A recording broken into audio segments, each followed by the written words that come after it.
Good morning, সবাই কেমন আছো? আমরা তো ভীষণ ভালো আছি। এই ব্লগটা দেখেই বুঝতে পারছো আজকে কিসের ব্লগ হতে চলেছে।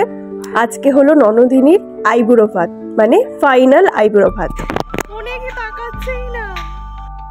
দেখো, কোণে এখন নিজেই হাফ প্যান্ট পরে ভিডিও বানাতে ব্যস্ত। যতই হোক, তার বিয়ের প্যান্ডেল বলে কথা। তোমরা বলো, প্যান্ডেলের ডেকোরেশনটা কেমন হয়েছে?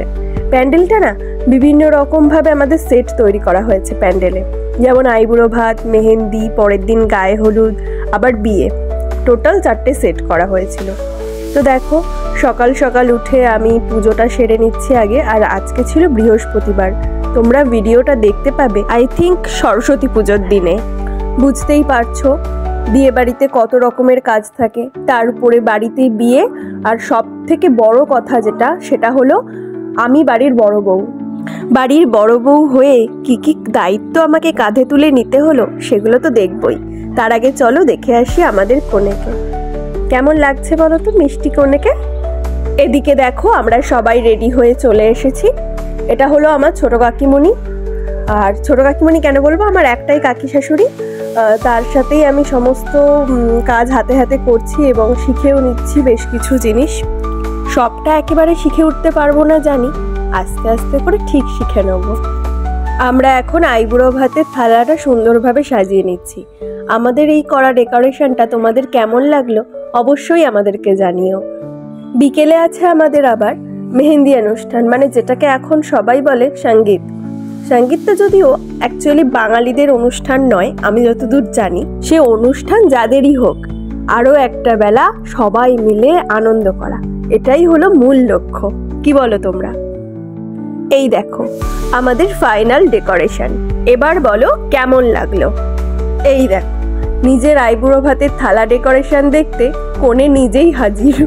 ও না না, থালা সাজানো নয়, ও দেখতে এসেছিল এখানে ওর পছন্দের সমস্ত রান্নাগুলো দেওয়া হয়েছে কিনা। চলো, কোণে এবার বসে পড়েছে। এবার তাহলে আমরা একে একে আশীর্বাদ পর্বটা শুরু করে ফেলি। শুধু কোণে একা নয়, মিকুও হাজির তার মায়ের সাথে। এর আগের অনেক ভ্লগেই তোমরা মিকুকে দেখেছো। আর আমাদের বিয়ের কার্ডেও কিন্তু মমের ছেলে মিকুই লেখা ছিল। বিয়ের কার্ডটা তোমাদের আর একবার দেখিয়ে দেবো। এ দেখো, আমরা এবার একে একে আশীর্বাদ পর্বটা শুরু করে ফেললাম। এই প্রথম বিয়ের পর আমরা একসাথে কাউকে এইভাবে সবার সামনে আশীর্বাদ করলাম।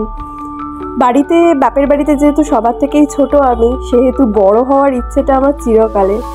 আর দেখো, ভাগ্যচক্রে আমি বাড়ির বড় বউ। এবারে আমরা চলে এলাম রাতের সঙ্গীত অনুষ্ঠানে। মাঝে যদিও খাওয়া দাওয়া সেরে একটু রেস্টও নিয়ে রেডি হয়েছিলাম। এ দেখো, এখানে ও করেছিল অ্যাঙ্কারিং, আর একটা কবিতা পাঠও করেছিল স্টেজ ম্যানেজ দেওয়ার জন্য। আর এখানে আমি একটা সিঙ্গেল পারফরমেন্স আর একটা গ্রুপ পারফরমেন্স করেছিলাম। তোমরা কি আমার নাচের ফিগারগুলো দেখে আন্দাজ করতে পারছো আমি কি গানে নাচটা করেছি? যদি পারো কমেন্ট বক্সে আমাকে অবশ্যই জানিও। তারপরে ছিল সবাই মিলে একটা গ্রুপ পারফরমেন্স, মানে সত্যি কথায় ভাসান ডান্স। এটা জাস্ট আনন্দ করার জন্যই আমরা সকলে করেছিলাম। তাহলে চলো, এই সবার পারফরমেন্সটা দিয়েই আজকের ভিডিওটা এখানেই শেষ করলাম। দেখা হচ্ছে পরের ভ্লগে ননদিনীর বিয়ের ভিডিও নিয়ে।